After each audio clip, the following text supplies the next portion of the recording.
Hey there. Welcome again to Books on Mythology.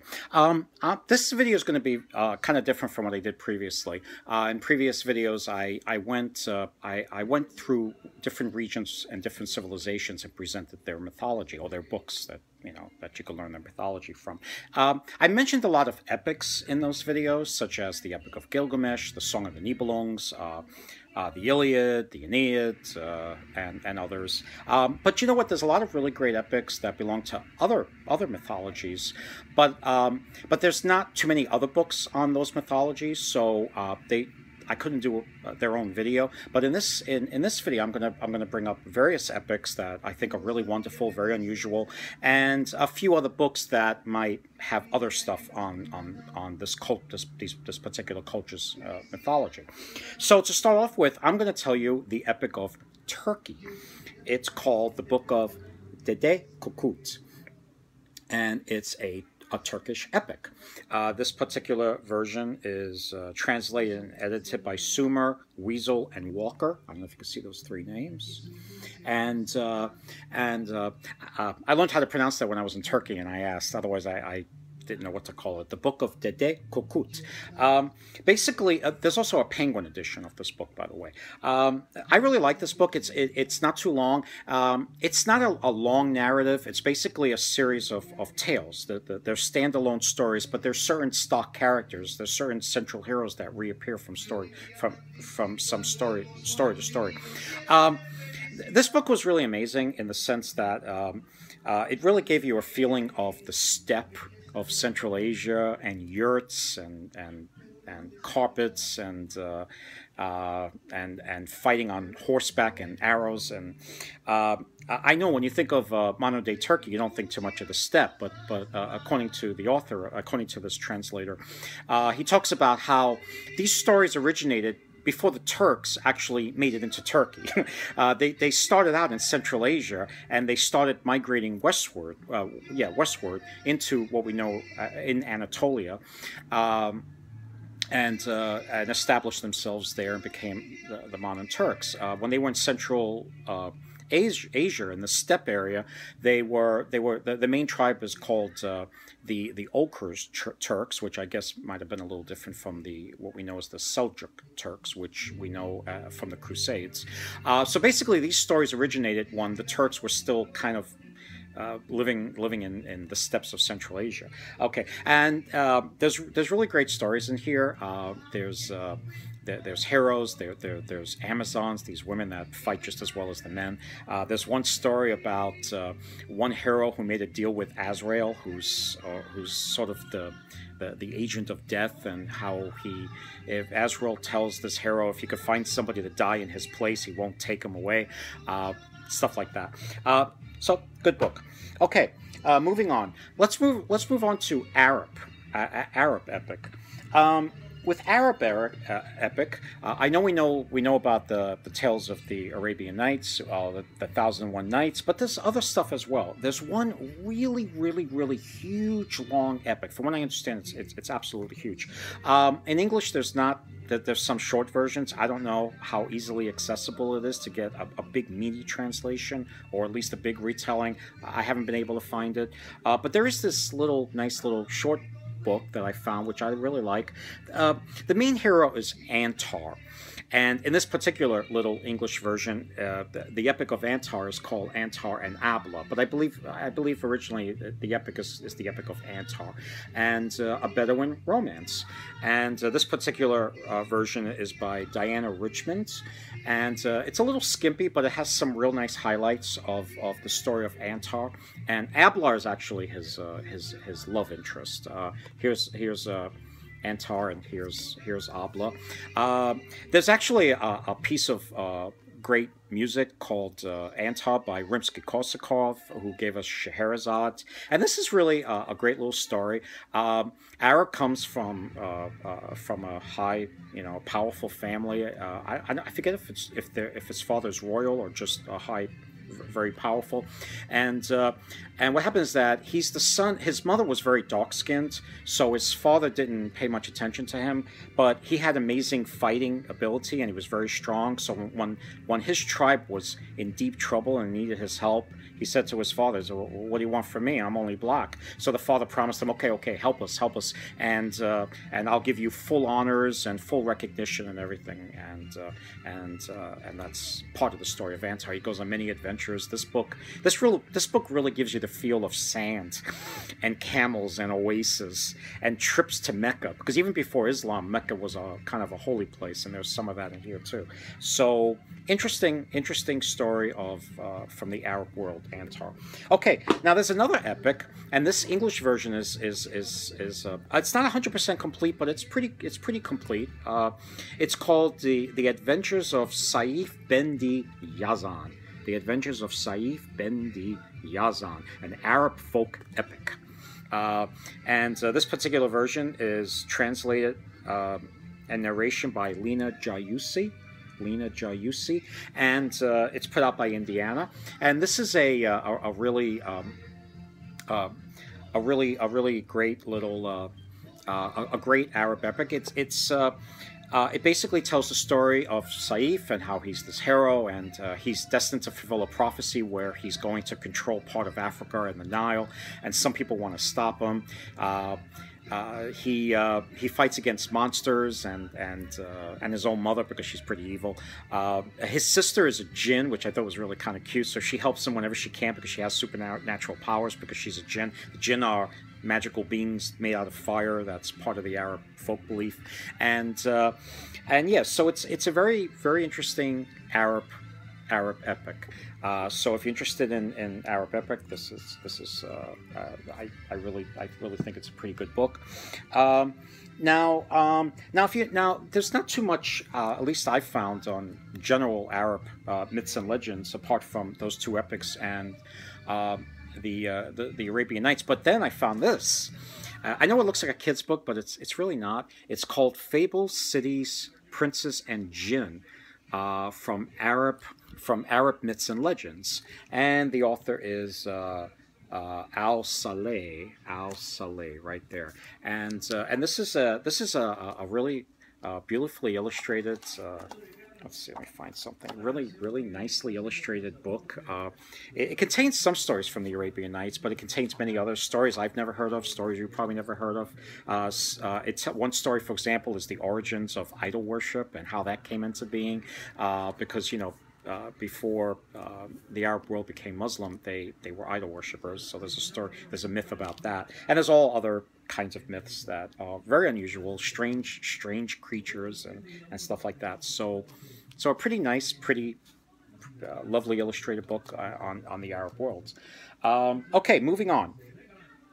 Oh yeah, I'm gonna show you the epic of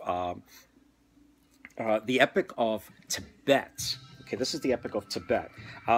It's called The Warrior Song of King Gesar, and this particular version is by Douglas J.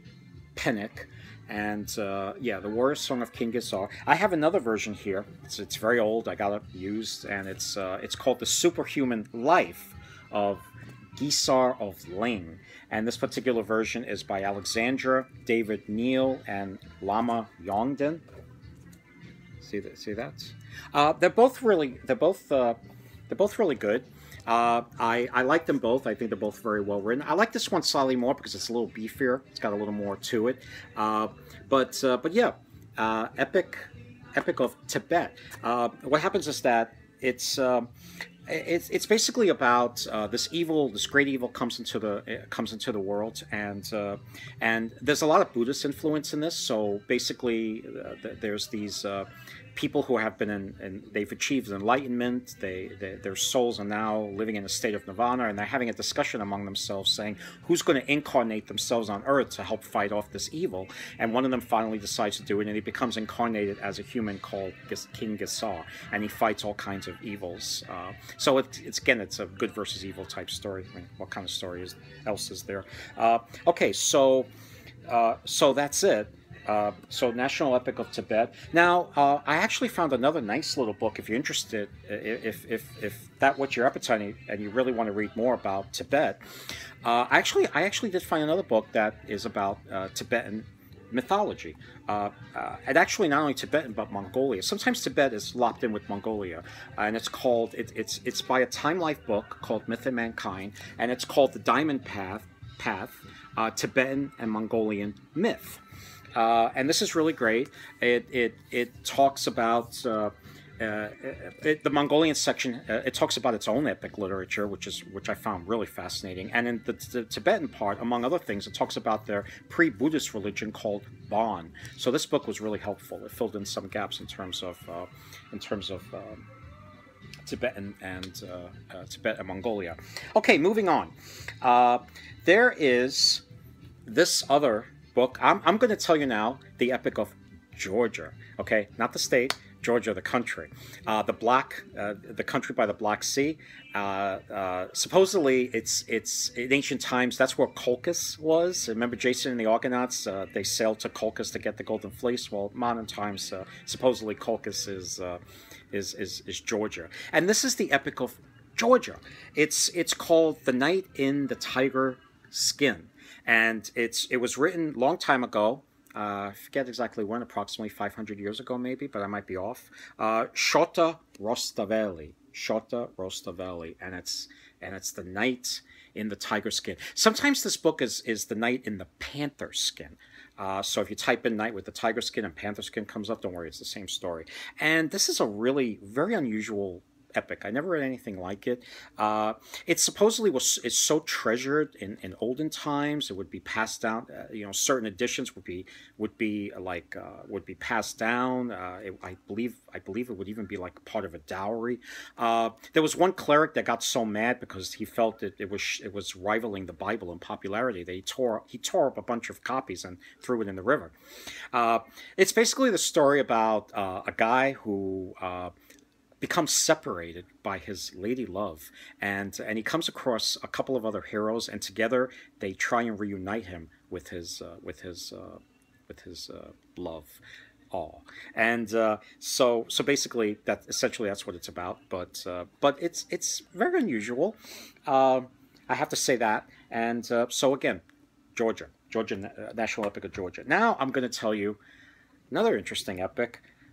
This one is called Daredevils of Sassoun. Now, this is the epic of Armenia.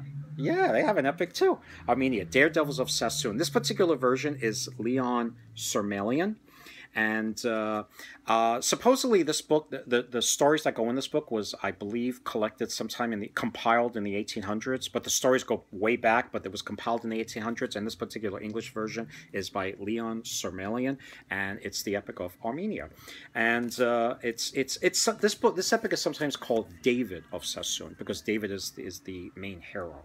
So sometimes it's called David of Sassoun, and David. There's your typical stuff. David has an evil foe. Melek is his name, and he fights him, and there's monster slaying like there is on the cover, and stuff like that. Now, if you're interested in more Armenian stuff, there's this other book. There's not too much out there I was able to find on Armenian mythology, but then I found this amazing book. It's called Armenia Mythology, and the subtitle is Stories of Armenian Gods and Goddesses, Heroes and Heroines, Hells and Heavens, Folklore and Fairy Tales. And with all that stuff in here, and why it's so thin, it's because it really just goes through that stuff very briefly. And it's kind of sad because one day I'd like to find a fuller book that really tells these stories, these narratives in depth. But this book is a great starter. It is absolutely fascinating. I didn't realize that Armenia was so influenced by pre-Muslim Persia. There's stuff about Mount Ararat and how it's a haven for mystical beings and monsters, and it's misty and mystical. They speak of creatures that are imprisoned, and if they're let out, they'll destroy the universe. Kind of reminds you of the Titans in Greek mythology, or Loki in Norse mythology, where he's imprisoned in a mountain, and the day he breaks free is the end of the world. This particular book is by Madiros H. Ananikian. And wonderful little book, very unusual stuff in here I never read before. So, Armenian mythology. Now, we're talking about the Caucasus, and because in these books we talked about Armenia, we talked about the Epic of Armenia, the Epic of Georgia, and when I came across this book here, I thought it was also about taking place among Azerbaijani, Armenians, Georgia, but apparently it's called Not Sagas from the Caucasus. But according to this translator, we're talking not so much about the countries I just mentioned, but we're talking about the area known as Chechnya. And he speaks of several tribes, such as the Circassians and the Uzbeks. Although my Georgian friend says that this writing around the periphery here is Georgian writing. So I don't know what to tell you. So this book is called Not Sagas from the Caucasus, and it's by John Colarusso.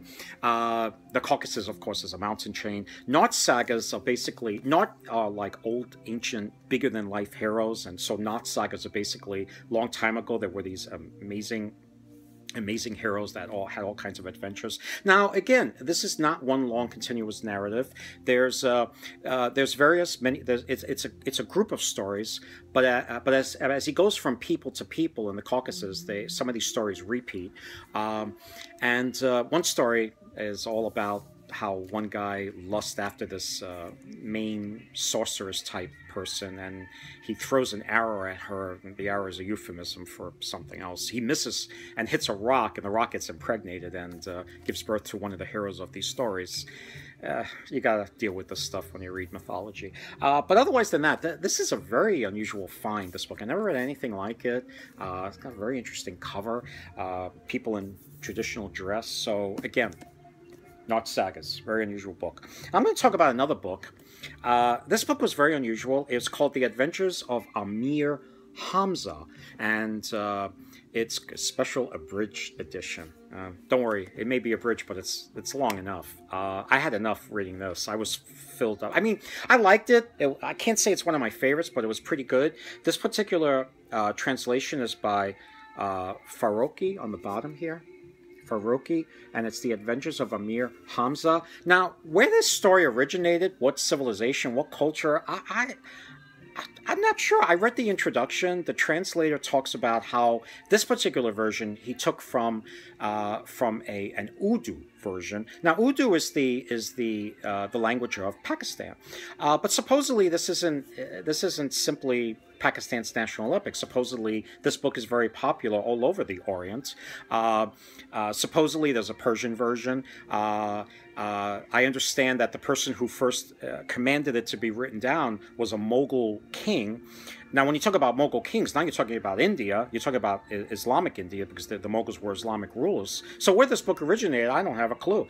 But it's a very unusual story. Again, you have some types, mythical types. They have a hero. He has a sidekicks.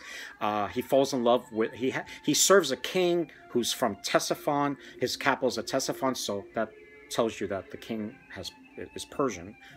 Persian-like, and he doesn't get along with the king. Sometimes in these myths, the heroes butt heads with the king, and he falls in love with a princess, and he's not supposed to. He fights a lot of enemies. He beats them all. But the funniest thing about this book is basically the Jinn, who are the magical beings made out of fire in Arab folklore. They need his help because he's so strong, and the Jinn are having problems fighting their own wars, so they take him up to the heavens, and he lives with them for a while and fights their battles. But then an evil, ugly Jinn female falls in love with him, and she won't let him leave. And he keeps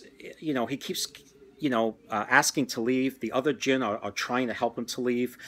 They keep making promises to him that if you do this one more thing for us, we'll keep her away from you. But she always finds ways to keep him up there, and he winds up staying up there years and years and years and years, and he can't escape. He's like Pacino in Godfather 3, and it's probably not meant to be comical, but I actually thought it was hysterical. And finally, he's let go, and the humans on Earth have a big celebration when he's finally released from the heavenly abode where the Jinn live.